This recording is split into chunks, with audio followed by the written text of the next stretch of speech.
Kami mohon maaf, Saudara, informasi yang tadi Anda saksikan adalah soal netralitas ASN yang dipertanyakan. Kini kami ke informasi calon presiden nomor urut 1 Anies Baswedan yang akhirnya buka suara soal relawannya yang beralih dan mendukung paslon nomor urut 2 Prabowo Gibran di Pilpres 2024. Anies bilang dirinya tidak mempersoalkan hal tersebut karena kini fokus pada gagasan perubahan.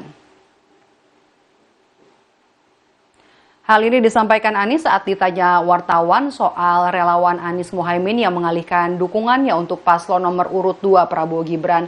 Anies bilang tidak terlalu mempersoalkan hal itu karena ia dan tim Anies Amin saat ini fokus pada gagasan perubahan.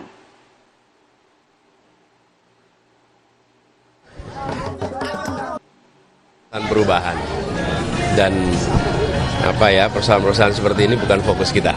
Fokus kita lebih pada yuk kita dorong ide perubahan.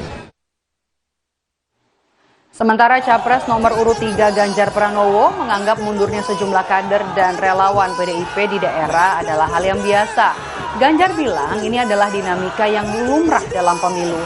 Ganjar juga menyebut banyak juga relawan dari pasangan Capres lain yang kini bergabung dan mendukung Ganjar Mahfud.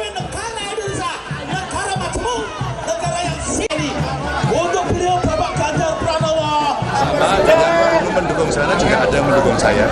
Jadi ini dinamika biasa saja dalam konteks optiknya pasti 2-3 orang juga sama. Kemarin ada yang warnanya kuning, saya juga gitu. Jadi secara optik selalu ada pergeseran model seperti ini dan itu biasa. Sama ketika tadi pas saya lewat ada pendukung pasangan lain meneriakkan itu biasa sapa saja. Biasa saja sama seperti itu.